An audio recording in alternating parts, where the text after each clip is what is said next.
فلا هادي له ونشهد أن لا إله إلا الله وحده لا شريك له ونشهد أن سيدنا وسندنا وحبيبنا وشفيعنا ومولانا محمدا عبده ورسوله أما بعد فأعوذ بالله من الشيطان الرجيم بسم الله الرحمن الرحيم قال الله سبحانه وتعالى محمد رسول الله والذين معه أشداء على الكفار رحماء بينهم صدق الله العظيم. درود شریف پڑھیے.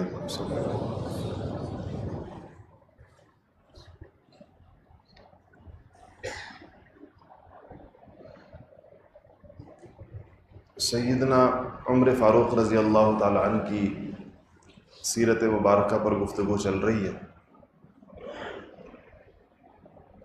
اور آپ کی سیرت اور پھر خاص طور پر آپ کا دور خلافت جو کافی طویل ہے، 12 برس ہیں تقریباً، بہت ہی زیادہ اہم ہے کیونکہ وہ سیدنا ابوبکر صدیق رضی اللہ تعالیٰ عنہ کی خلافت کے مختصر عرصے کے بعد شروع ہو گیا تھا. فتوحات کے اعتبار سے اور اسلامی اداروں کی داغ بیل ڈالنے کے اعتبار سے بہت اہم ہے. لیکن ظاہر بات ہے کہ یہاں اگر میں ساری تفصیلات عرض کروں تو ایک سال شاید جمعے اگر اسی پر پڑھائے جاتے رہیں تب بھی سیدنا عمر فاروق رضی اللہ تعالیٰ عنہ کے زمانہ خلافت کا احاطہ شاید نہ ہو سکے. ایک ایک موضوع ایسا ہے، ایک ایک بات اس میں ایسی ہے، اس کی تفصیلات. چونکہ خیال یہ تھا کہ 2-3 جمعوں میں ایک خلیفہ راشد کی زندگی پر بات پوری کر کے آگے جایا جائے، تو اس لیے اختصار کیا. آج جمعے پہ آنے سے پہلے میں جمعے کی تیاری کرتا ہوں، بات کی جو آپ کے سامنے رکھنی ہوتی ہے، تو یہ بات نہیں سمجھ میں آ رہی تھی کہ اس میں سے کیا چیز اٹھائی جائے اور کیا چیز رکھی جائے. پوری جو تفصیلات موجود ہیں سیرت کی کتابوں میں، ہر چیز بڑی اہم لگتی، ہر چیز ایسی ہے کہ اس کو سامنے رکھا جائے، لوگوں کے علم میں آنی چاہیے. سیدنا عمر فاروق رضی اللہ تعالیٰ عنہ کی جو ہدایات ہیں وہ بڑی اہم ہیں، چاہے وہ عمال کو، گورنرز کو، اور چاہے وہ سپہ سالاروں کو، چاہے وہ اپنے مجاہدین کو، لڑنے والے فوجیوں کو، چاہے آپ نے وہ کسی بھی انتظامی عہدے پر جن لوگوں کو فائز کیا، جن کو ذمہ داریاں عطا کی، جب ان کو رخصت کیا یا ذمہ داری ان کو تفویض کی، ان کے حوالے کی، ڈیوٹی حوالے کی، تو مختصر گفتگو کرتے تھے لیکن بڑی ایک ایک نقطہ اس میں بڑے کام کا ہوتا تھا. وہ ایسا ہے کہ رہتی دنیا تک مسلمانوں کے لیے اس میں رہنمائی ہے، ہر طبقے کے لیے، علماء کے لیے، دیگر لوگوں کے لیے.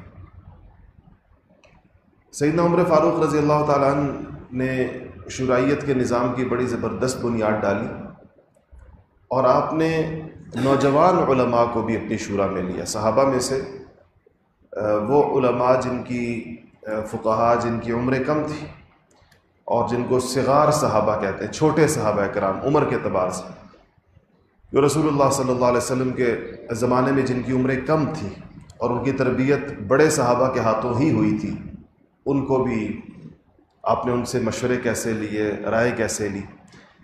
سیدنا عمر فاروق رضی اللہ تعالیٰ عنہ کے دور کے کچھ مارکے بہت مشہور ہیں، ان کے ساتھ بعض واقعات آپ نے سنے ہوں گے لیکن یہ انسان کو یاد نہیں رہتا کہ یہ واقعہ کس مارکے سے متعلق ہے. مثلا آپ نے حضرت سیدہ خنسہ رضی اللہ تعالی عنہا کا ذکر سنا ہوگا، جن کے 4 بیٹے شہید ہوئے ایک مارکے میں. اور اسی طرح آپ نے ایک بہت مشہور صحابی حضرت سیدنا ابن عامر رضی اللہ تعالی عنہ کا ذکر سنا ہوگا، جو رستم کے دربار میں گئے تھے اور بڑے عجیب طریقے کے ساتھ انہوں نے اپنا موقف پیش کیا تھا. اسی طرح آپ نے ایک صحابی کا تذکرہ شاید سنا ہو، جن کو سپہ سالار نے قید کیا تھا ایک وجہ سے، اور انہوں نے جن کے پاس قید کیا گیا تھا ان سے رخصت لے کر جنگ میں حصہ لیا اور عجیب و غریب کارنامے انجام دیے. یہ سارے واقعات جو ہیں یہ معرکہ قادسیہ سے متعلق ہے. قادسیہ کی بہت مشہور جنگ جس میں مشہور ایرانی پہلوان رستم، جس کا نام آپ نے سنا ہوگا، آج بھی پہلوانوں کے ہاں رستم کا لقب اختیار کیا جاتا ہے. جو بڑے پہلوان ہوتے ہیں نا اس کو کہتے ہیں رستم زماں. گاما تھا نا ہمارے پاکستان کا مشہور پہلوان تھا، اس کا لقب لوگ کہتے تھے رستم زماں، کے زمانے کا رستم. تو یہ رستم اس مقابلے میں آیا تھا، یہ فارس کی فتح کا. اصل میں عراق کی طرف سے فتوحات سیدنا عمر فاروق رضی اللہ تعالیٰ عنہ کے زمانے میں ہوئی ہیں، اور عراق کے بعد فارس کا نمبر آیا ہے. اور یہ فارس جو تھا یہ اس موجودہ دور کے ایران سے بہت زیادہ بڑا ملک تھا، بہت بڑی ریاست تھی. اور نبی کریم صلی اللہ علیہ وسلم کے زمانے کی جو دو مشہور عالمی طاقتیں تھیں ان میں سے ایک فارس تھا جس کے بادشاہ کو کسریٰ کہا جاتا تھا. یہ مجوس تھے، آتش پرست تھے. اور دوسرے جو تھے وہ رومی تھے جن کے بادشاہ کو قیصر کہتے تھے، قیصر کا ٹائٹل ہوتا تھا. بادشاہوں کے نام تو اپنے ہوتے تھے لیکن یہ اس لقب کے ساتھ تخت پر بیٹھتے تھے. تو ان کا لقب ہوتا تھا کہ ہر رومی بادشاہ جو ہے وہ قیصر کے لقب کے ساتھ آتا تھا، اور ہر فارسی بادشاہ جو تھا، ایرانی بادشاہ جو ہوتا تھا وہ کسریٰ کے لقب کے ساتھ آتا تھا. تو یہ ان عالمی طاقتوں کے غرور کو سیدنا عمر فاروق رضی اللہ تعالیٰ عنہ کے زمانے میں خاک میں ملایا گیا. باقی سے آگے بڑھتے ہوئے آج میں مارکہ قادسیہ کے اوپر کچھ باتیں، چونکہ عمر فاروق رضی اللہ تعالیٰ عنہ کی سیرت کے ساتھ اس کا بہت خاص تعلق ہے. فاتح عراق و مصر سیدنا سعد بن ابی وقاص تھے اور ان کی عمارت تھی. یہی عمارت آگے چلی. سیدنا عمر فاروق رضی اللہ تعالیٰ عنہ کو جب عراق کی فتوحات شروع ہوئیں، چونکہ فارس قریب تھا، تو آپ کو اطلاع ملی کہ کسریٰ نے، اہل فارس نے پورے زور و شور کے ساتھ تیاری شروع کر دی ہے جنگ کی، اور اپنی حفاظت بھی کرنا چاہتے ہیں اور مسلمانوں کو بھی بالکل جڑ سے اکھاڑ پھینکنا چاہتے ہیں. فوجی طاقت بے شمار تھی کسریٰ کی، لاکھوں فوجی وہ بیک وقت ایک ہی جگہ میدان میں اتارنے کی صلاحیت رکھتا تھا. اتنی بڑی تعداد میں فوج کسی کے پاس بھی نہیں تھی جو کسریٰ کے پاس تھی اس وقت دنیا کے اندر. تو سیدنا عمر فاروق رضی اللہ تعالیٰ عنہ نے اپنے لشکر کو تیاری کا حکم دیا اور بڑے لشکر کی تیاری کا فیصلہ فرمایا. تو بہت جگہوں پر پیغامات بھیجے کہ مسلمان تیاری کرے، اور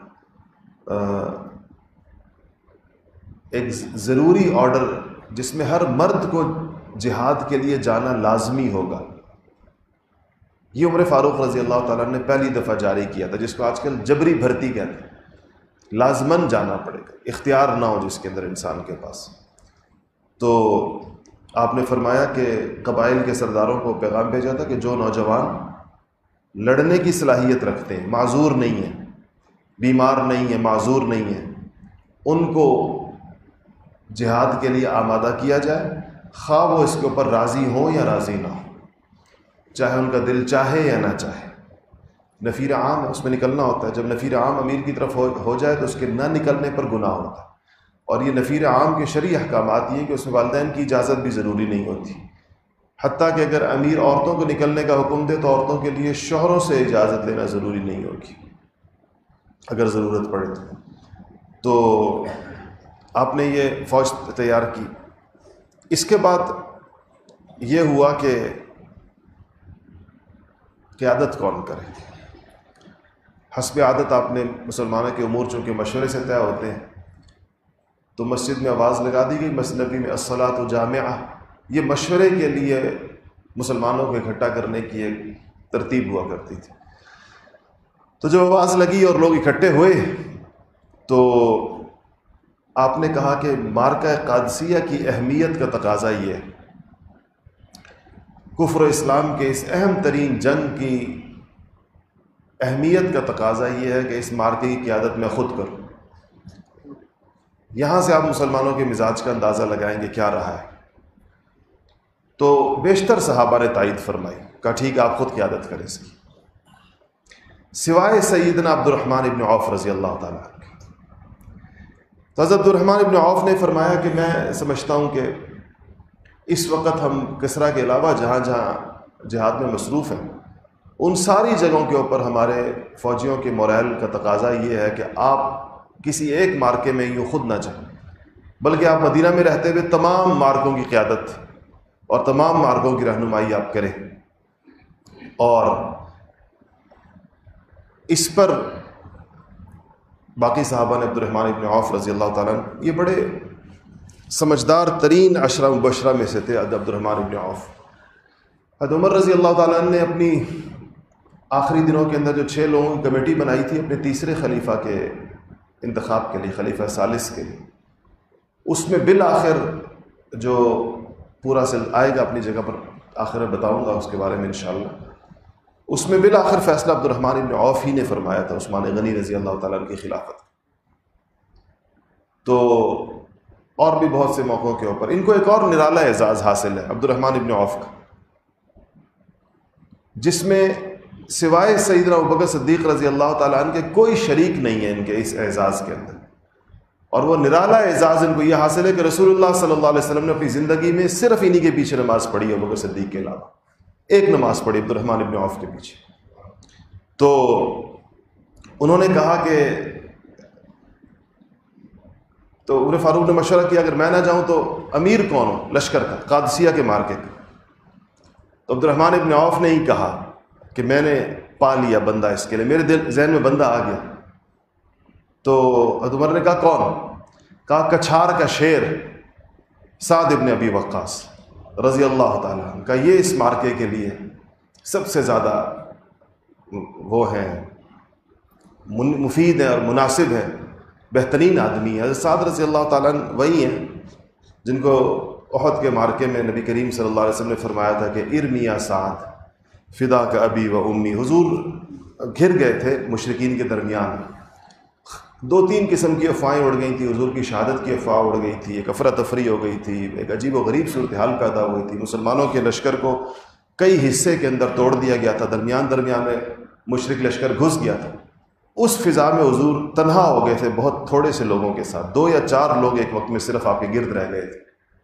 تو اور پورا ایک بڑا گروہ حضور پر احد کے اندر حملہ آور ہو گیا۔ تو سیدنا سعد، یہ حضرت سعد بن ابی وقاص رضی اللہ تعالیٰ عنہ حضور کی سواری کے چاروں طرف گھوم کر تیر چلا رہے تھے، کبھی ایک دائیں سے بائیں سے آگے سے پیچھے سے، اور حضور کی طرف آنے والے تیروں کو روک رہے تھے اور خود تیزی کے ساتھ تیر چلا رہے تھے۔ تو جب ان کو حضور نے چاروں طرف گھوم کر تیر چلاتے ہوئے دیکھا تو حضور نے فرمایا کہ ارمی یا سعد، سعد خوب تیر چلاؤ، فدا کا ابی و امی، میرے ماں باپ تجھ پہ قربان۔ تو سعد کہا کرتے تھے کہ ہم نے حضور کو فدا کا ابی بھی کہتے ہوئے سنا ہے، بعض لوگوں کو، کچھ لوگوں کو کہا ہے کہ مجھ پر تجھ پر میرا باپ قربان، کچھ لوگوں کو کہا ہے فدا کا امی، تجھ پہ میری ماں قربان۔ کہا کہ میرے ماں باپ دونوں تجھ پر قربان، یہ صرف مجھے کہا رسول اللہ صلی اللہ علیہ وسلم اس مارکے میں۔ تو یہ سعد، ان کو امیر بنایا گیا حضرت، انہوں نے ان کا نام پیش کیا عبد الرحمن ابن عوف نے، اور کہا کہ کچھار کا شیر ہے، ان کو بنایا جائے۔ تو حضرت عبد الرحمن کی وہ کہیں اور مصروف تھے، ان کو بھیجا ہوا تھا، ادھر سے واپس بلایا عمر فاروق رضی اللہ تعالیٰ عنہ نے، اور ان سے کہا کہ آپ آئیں اور آپ قیادت کریں۔ حضرت سعد حضور اکرم صلی اللہ علیہ وسلم کے رشتے میں ماموں لگتے تھے، حضرت آمنہ رضی اللہ تعالیٰ عنہ کے، بی بی آمنہ کے کزن تھے، تو حضور کے ماموں بنتے تھے۔ اب حضرت سعد کا انتخاب کرنے کے بعد جب عمر فاروق رضی اللہ تعالیٰ عنہ نے ان کو امیر عراق کے اس مارکے کے لیے، عراق و فارس دونوں کے لیے بنایا، تو کہا کہ جو ان کو پہلی نصیحت کی وہ بڑی عجیب و غریب ہے۔ بنو وہیب کہلاتا ہے ان کا خاندان، قریشی تھے بنو وہیب۔ کہا کہ اے سعد، اے بنو وہیب کی سعادت، سعادت سے لفظ نکلا ہے، صحابہ کی عادت تھی کہ ناموں سے نیک فالی لیا کرتے تھے، حضور کی بھی عادت تھی، مختلف موقع پر حضور نے کہا، میں نے آپ کو کئی سیرت کے اندر بتایا، سہیل آ رہے تھے نا مشرکین مکہ کی طرف سے، سہیل سہل سے لفظ نکلا ہے، سہل آسانی کو کہتے ہیں عربی میں. تو سہیل مشرکین کی طرف سے آ رہے تھے صلح حدیبیہ کے موقع، تو حضور نے کہا کہ سہیل آ رہا ہے، سہل اس کے لفظ کا مادہ سہل ہے، تو انشاءاللہ آسانی ہوگی، انشاءاللہ سہولت ہوگی.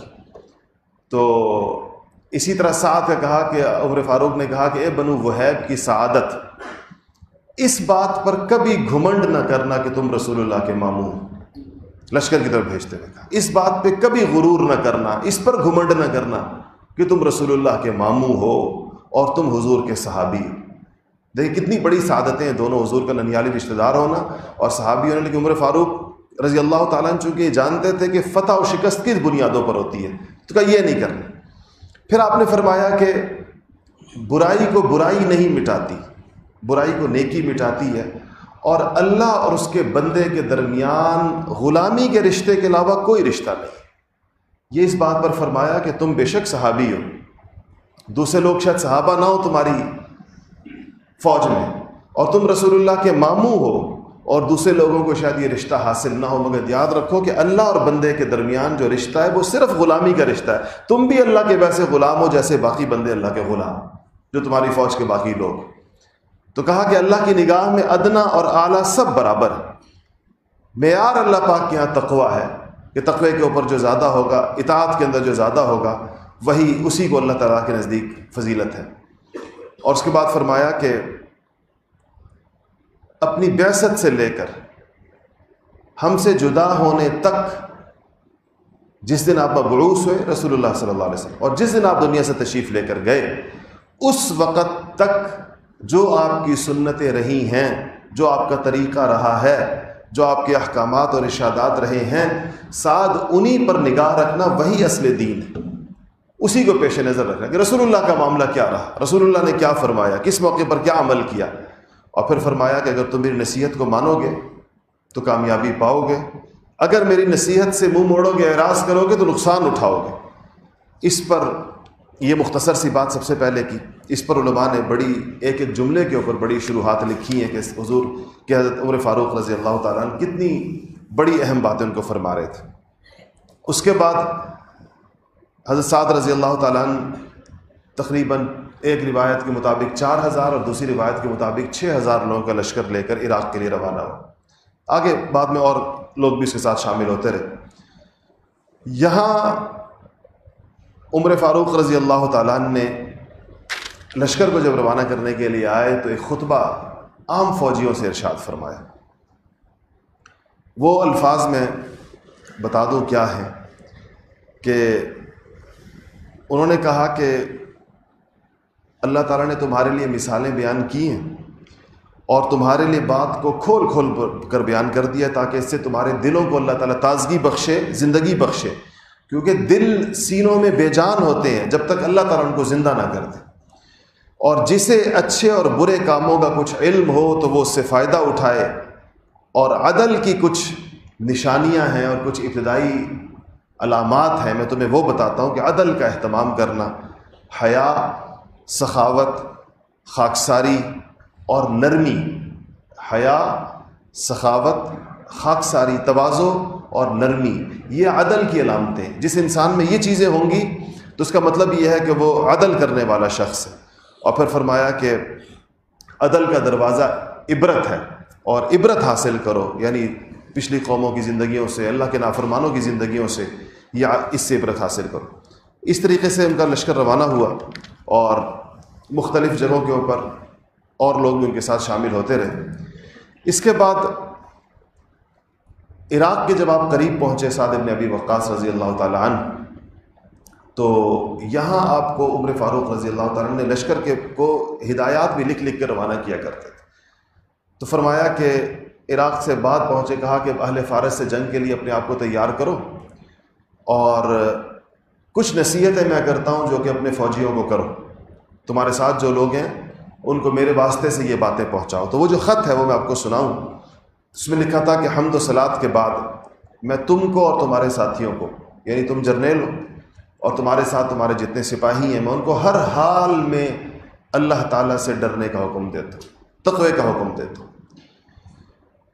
کہا کہ اللہ کا تقوی ہی دشمن کے مقابلے کی سب سے بہترین تیاری ہے اور جنگ میں فتح کے لیے تمہارا سب سے طاقتور ہتھیار ہے۔ تمہیں اور تمہارے ساتھیوں کو میرا یہ حکم ہے کہ تم اور تمہارے فوجی دشمن سے جتنا چوکنا رہنا چاہیے اس سے زیادہ گناہوں سے بچنے کی کوشش کریں، کیونکہ فوج کو دشمن سے اتنا نقصان نہیں پہنچتا جتنا خود اپنے گناہوں سے پہنچتا ہے۔ مسلمانوں کی فتح کا راز یہ، اصل میں یہ عام دنیا کے اصول اور مسلمانوں کے اصول میں فرق بیان، اسی بنیاد پر تھوڑے لوگ زیادہ کے لیے کافی ہوتے ہیں۔ دنیا میں تو مقابلہ اسباب کا ہوتا ہے، تو دونوں طرف ایک جیسی فوجیں ہوتی ہیں، اور جس کے پاس فوجی زیادہ ہوتے ہیں، جس کے پاس امونیشن زیادہ ہوتا ہے، جس کے پاس اسٹریٹجی اچھی ہوتی ہے، ان کے اپنے اسباب ہوتے ہیں۔ سیدنا عمر فاروق رضی اللہ تعالیٰ عنہ بتا رہے ہیں کہ جو چند ہزار کو ہم نے چند لاکھ سے لڑوانا ہے، چند ہزار لاکھوں سے جو لڑیں گے، اس میں ہمارے ہتھیار رکھیں۔ ان لاکھوں کے پاس تلواریں بھی زیادہ ہوں گی، ان کے پاس زرہیں بھی زیادہ ہوں گی، ہاتھی بھی ہوں گے جو کہ عربوں نے کبھی دیکھے ہی نہیں تھے کہ ہاتھی کیا چیز ہے۔ وہ تو ابرہہ ایک دفعہ لایا تھا، اس کے بعد تو عربوں نے ہاتھی کبھی دیکھا نہیں، اور ان فوجوں کے اندر سینکڑوں کی تعداد میں رستم ہاتھی لے کر آئے گا اور عجیب و غریب اسلحہ لے کر آئے گا جن لوگوں نے دیکھا بھی نہیں ہوگا۔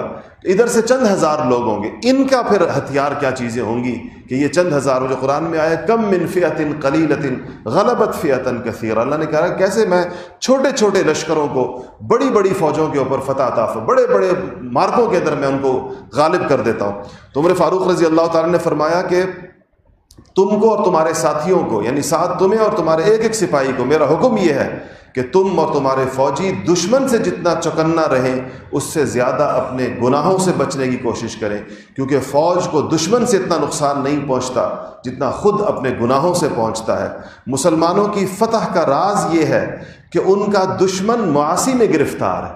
کہا مسلمان، کتنی عجیب جملہ ہے کہ مسلمان کی فتح کا راز یہ ہے کہ اس کا دشمن معاصی میں گرفتار ہے، یعنی لڑائی سے پہلے ہی آپ کو ایک ایج حاصل ہے، اور وہ یہ کہ آپ اللہ کے بندے اور گناہوں سے آزاد، اور وہ اللہ کا باغی اور گناہوں میں گرفتار ہے۔ یہ پہلی سچویشن یہ ہے، اس سچویشن کے ساتھ آپ نے میدان میں جانا ہے۔ اگر دونوں طرف اللہ کے گناہ گار ہوں، دونوں طرف ہی معاصی میں مبتلا لوگ ہوں، دونوں طرف ایک ہی جیسے ایمانی حالت کے لوگ ہوں، تو ظاہر بات ہے کہ وہاں تو اللہ کی قدرتیں تو اس جنگ کے اندر پہ داخل نہیں ہوتی۔ اور کہا کہ اگر ایسا نہ ہو تو دشمن پر ہمارا قابو چل نہیں سکے گا، یعنی اگر ہم لوگ دشمن کے اوپر ہمیں ایک ایمانی برتری حاصل نہ ہو، اخلاقی برتری حاصل نہ ہو، عدل کی برتری حاصل نہ ہو، تو پھر ہمارا داؤ نہیں چلے گا، کیونکہ ہماری تعداد ان سے کم ہے۔ یہ عمر فاروق ہے کہ تمہیں یہ بات یاد رہے، تمہاری تعداد کم ہے، اور کم بھی ایسی کم نہیں کہ کوئی 1 لاکھ کے مقابلے کے اندر 90,000 ہے اور کوئی 1 لاکھ کے مقابلے میں 80,000 ہے، کوئی موازنہ ہی نہیں ہے آپس کے اندر۔ تو کہا ہماری تعداد ان سے کم ہے، ہمارے ہتھیار ان کے ہتھیاروں سے گھٹیا ہیں، کم قیمت ہیں، اور اگر معاصی میں یعنی گناہوں میں ہم دشمن کے برابر ہوں تو قوت کے اندر وہ ہم سے بڑھ جائیں گے۔ کہا کہ اگر گناہوں کے اندر ہم اپنے دشمن کے برابر ہوں تو پھر ان کی قوت بڑھ جائے گی، قوت زیادہ ہو جائے گی، اور اگر ہم اپنی اچھی صفات سے ان پر غلبہ پا نہ سکیں تو اپنی فوجی طاقت سے ہم ان پر غلبہ نہیں پا سکتے۔ جب تعداد کم ہے اور ہتھیار بھی کم ہے تو اب ہمارے پاس جو تیسری چیز رہ جاتی ہے وہ اچھی صفات ہیں، کہ اگر اچھی صفات کے ذریعے ہم ان کے اوپر غلبہ پا نہ سکے تو ہم پھر کسی اور ذریعے سے پا نہیں سکیں گے۔ یاد رہے تمہارے ساتھ اللہ کی طرف سے ایسے فرشتے مامور ہیں، عمر فاروق نے کہا تمہارے ساتھ اللہ کی طرف سے ایسے فرشتے مامور ہیں جو تمہارے چال چلن پر نظر رکھتے ہیں، انہیں تمہارے ہر عمل کا علم ہوتا ہے۔ ان فرشتوں سے غیرت کرو، حیا کرو، ان فرشتوں سے حیا کرو جو اللہ کی طرف سے تمہارے ساتھ آئے ہیں، اور معاصی سے بچتے رہو، یعنی گناہوں سے بچتے رہو۔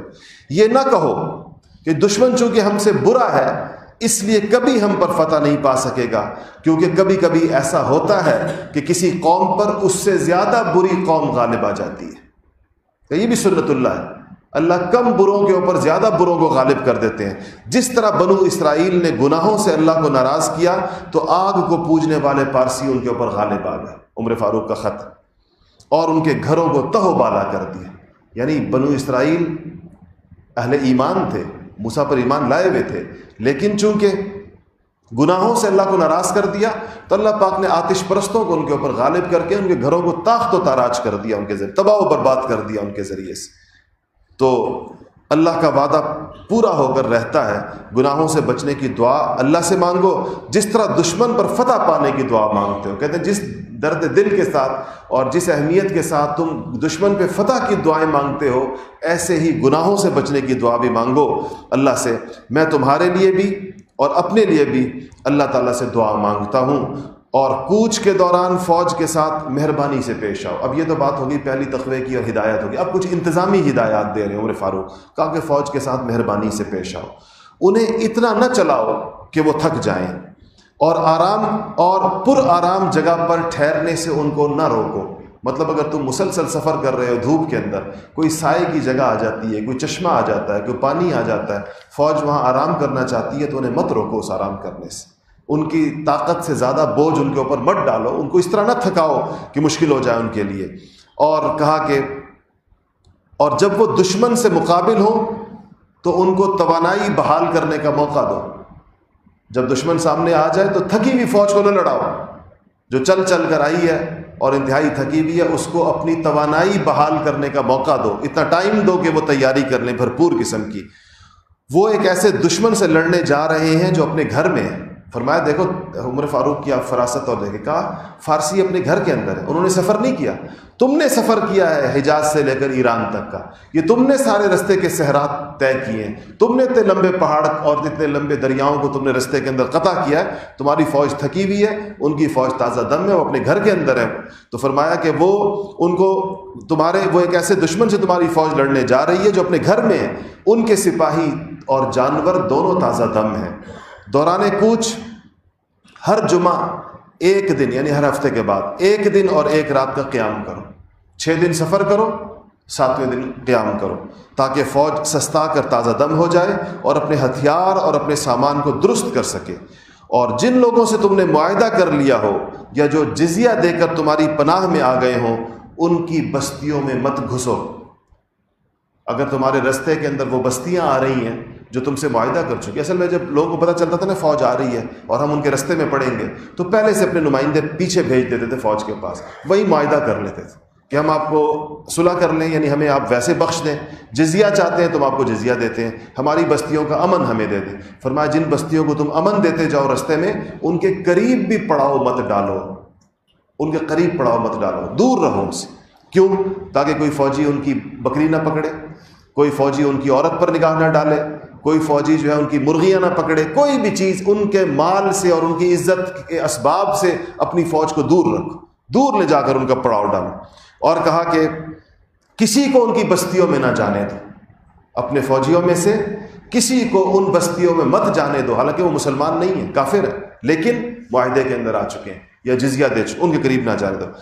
اگر ضرورت پڑے تو صرف اس شخص کو، یعنی کوئی پیغام رسانی ہو سکتی ہے، خریداری ہو سکتی ہے، ان سے خریداری کرنے میں تو حرج نہیں ہے نا.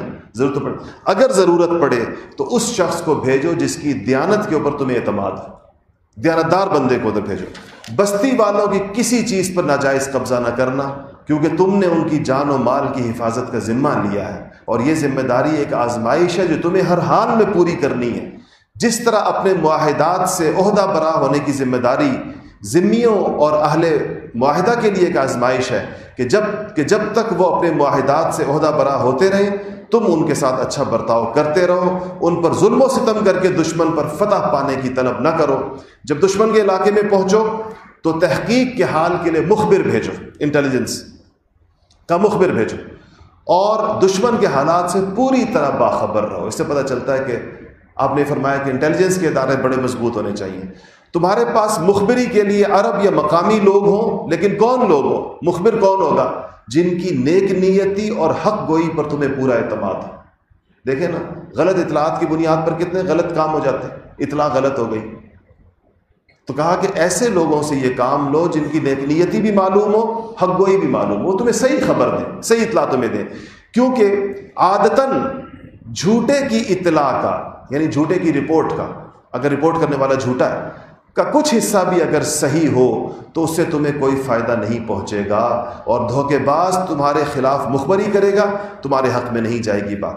دشمن کے علاقے کے قریب پہنچ کر ہراول اطلاعی دستوں میں اضافہ کرو. کہا جو پہلے دشمن کے علاقے قریب پہنچ گئے، فوج کے مختلف حصے ہوتے ہیں، تو جو فرنٹ لائن فوجی ہیں ان کی تعداد میں اضافہ کر دو اور دستے اپنے دشمن کے درمیان پھیلا دو. یہ دستے رسد اور فوجی ضرورت کی چیزیں دشمن تک نہ پہنچنے دیں، محاصرہ کر لیں، دشمن تک چیزیں نہ پہنچنے دو. اور ہر ہراول اطلاعی دستے کے فوجی راز، دشمن کے فوجی راز دریافت کریں، وہ اس کی حالت دیکھیں. اور فوجی ہراول ان اطلاعی دستوں کے لیے ایسے لوگ منتخب کرو جو بڑے بہادر ہوں، صائب الرائے ہوں، ان کو تیز رفتار گھوڑے دو، ٹرانسپورٹیشن اعلیٰ ترین معیار کی ان کے ساتھ، لاجسٹکس ساری صحیح ہو. اگر دشمن کی ان سے مت بھیڑ ہو جائے تو تمہاری رائے سے ان کو قوت ملے. دستوں میں ایسے لوگ ہوں جنہیں جہاد کی لگن ہو اور جو تلواروں کی چھاؤں میں پامردی سے ڈٹے رہیں، اور ہر اول اور فوجی دستوں کے انتخاب میں ذاتی خواہش کو عمل دخل نہ دو، فیورٹزم کو فروغ نہ دو. یہ تمہارا فیورٹ ہے، اس کو پوسٹنگ دے دو، یہ تمہارا جاننے والا ہے، اس کو آگے بڑھا دو، اس کو تم واقف ہو تو اس کو یہ کر دو، کہ یہ نہ کرو. کیونکہ ایسا کرنے سے تمہاری مہم کو جو نقصان پہنچے گا اور تمہاری لیاقت پر، تمہاری قابلیت اور اہلیت پر جو حرف آئے گا، اس سے فائدہ، اس فائدے سے کہیں زیادہ ہے. کہا یعنی کہ تمہیں جو اپنوں کو رعایت کرنے سے تم اٹھا رہے ہو، یعنی تم جو اپنے لوگوں کو فائدہ پہنچا رہے ہو، اس سے کہیں زیادہ تم اجتماعی نقصان مسلمانوں کا کرو گے. اور رسالے اور دستے، رسالہ بھی کہتے ہیں چھوٹی ریجمنٹ کو، ایسی جگہ نہ بھیجو جہاں ان کے شکست کھانے، نقصان اٹھانے یا تباہ ہو جانے کا اندیشہ ہو. مطلب بہت بڑا رسک نہ لو، ایسے بہت بڑے بڑے رسک نہ لو جس میں تباہی یقینی ہو. اس سے اپنے آپ کو بچاؤ. جب دشمن تمہارے سامنے آئے تو اپنے بکھرے ہوئے فوجی دستے اور رسالے قریب بلا لو، قریب کر لو اپنے سب کو، اور اپنی قوت اور تدبیر سے کام لینے کے لیے تیار ہو جاؤ. جب تک دشمن خود حملہ آور نہ ہو، لڑنے میں جلدی نہ کرو، سوچ سمجھ کے حملہ کرو تاکہ تم اس کی فوجی کمزوریوں سے واقف ہو سکو اور اپنے گرد و پیش سے اور مقامی باشندوں سے اچھی طرح واقف ہو جاؤ. یہ واقفیت حاصل کر کے ہی تم ایسی بصیرت سے لڑ سکو گے جس طرح دشمن خود لڑنے پر قادر ہوگا. اپنی فوج پر پہرے دار بھی مقرر کرو، رات کے لوگ، اور حتی الامکان شب خون سے چوکنا رہو. رات کو جو حملے ہوتے ہیں اس کو شب خون کہتے ہیں، شب خون سے چوکنا رہو. اگر کوئی ایسا قیدی جسے امان نہ دی گئی ہو تمہارے پاس لایا جائے تو تم اسے قتل کر سکتے ہو تاکہ دشمن کے دل میں ڈر بیٹھ جائے. اللہ تمہارا اور تمہارے ساتھیوں کا نگہبان ہے، وہی دشمن پر تمہاری فتح کا ذمہ دار ہے. واللہ المستعان. یہ خط تھا سیدنا عمر فاروق رضی اللہ تعالیٰ عنہ کا جو سعد بن ابی وقاص رضی اللہ تعالیٰ عنہ کو بھیجا گیا. آپ اس سے اندازہ لگائیں کہ یہ مدینہ منورہ میں بیٹھ کر عمر فاروق رضی اللہ تعالیٰ عنہ کا اس زمانے میں، جبکہ اطلاعات کا یہ نظام نہیں تھا، اس زمانے میں خط کس طریقے کے ساتھ جاتا ہوگا، اور کیسے اللہ تعالیٰ نے اگر ان ہدایات کے اوپر عمل کرتے ہوئے ہی اصل جو چیز. اس کے بعد اس سے علماء نے بہت سارے اصول نکالے. آج کا وقت تقریباً ختم ہو گیا کہ اس پر کیا. اس کے بعد حساد ابن وقاص رضی اللہ تعالیٰ عنہ نے کی طرف ایک اور خط بھی عمر فاروق رضی اللہ تعالیٰ نے بھیجا ہے. وقتاً فوقتاً یہ خطوط ان کو وہاں پر ملتے رہے. ایک بات پر اس بات کو ختم کرتا ہوں، اور وہ یہ تھا آج کی بات کو، اس آگے چلے گی انشاءاللہ بات. وہ میں نے کہا ایک صحابی ابن عامر رضی اللہ تعالیٰ عنہ کا ذکر آتا. ابن عامر کو بھیجا امیر نے کہ جائیں اور جا کر ان سے، جسے عمر فاروق نے کہا تھا کہ پہلے جا کر دعوت دے دینا، اگر مسلمان ہوتے ہیں تو ٹھیک ہے. رستم نے کہا کہ اپنا بندہ بھیجیں، ہم بات کرتے ہیں. تو ربعی ابن عامر رضی اللہ تعالیٰ عنہ بھیجے گئے تھے. مشہور واقعہ. ان کے کپڑے ایسے تھے کہ اس پر گرد و غبار جو سفر کا ہوتا ہے، اور جگہ جگہ سے پیوند لگے ہوئے. تلوار کے لیے ان کے پاس نیام نہیں تھا تو پرانے چیتھڑے کپڑے تلوار کے اوپر لپیٹے ہوئے تھے، اور ایک خچر کے اوپر بیٹھے ہوئے تھے. گھوڑا نہیں تھا ان کے پاس. تو رستم کے دربار کا، بہت بادشاہوں کی اور ان سے سالاروں کی عادت ہوتی ہے کہ یہ اپنے دربار کا منظر بہت ہیبت ناک بناتے ہیں، خاص طور پر جب دشمن کے ساتھ مقابلہ ہوتا ہے، کہ آنے والے کے دل پر رعب طاری ہو، اس کے دل کے اوپر ایک اثر ہو، خاص طور پر جب ایلچی آ رہا.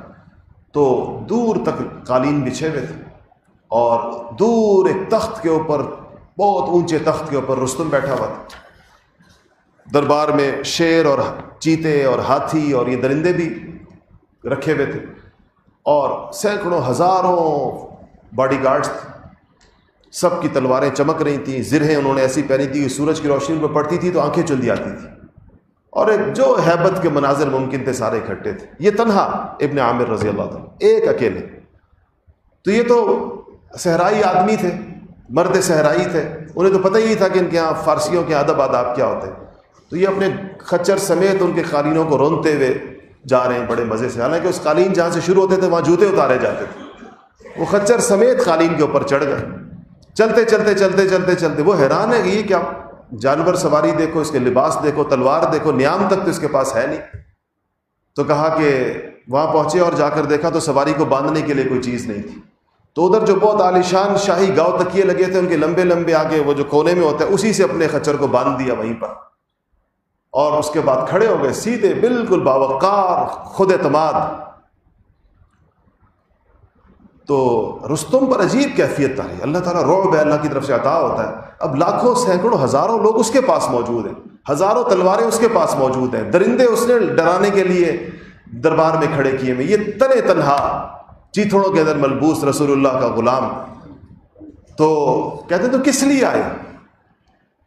رستم نے کہا، عجیب جملہ کہا، لنخرج العباد من عبادت العباد الى عبادت رب العباد، کہا ہم لوگوں کو انسانوں کی غلامی سے نکال کر رب العالمین کی غلامی میں لانے کے لیے لے کر آئے، یہ ہمارا مقصد ہے یہاں پر آنے کا، اور لوگوں کو دنیا کی تنگیوں سے نکال کر جنت کی وسعتوں کا پتہ دینے کے لیے آئے جو دنیا کے اندر اپنی زندگی گزار۔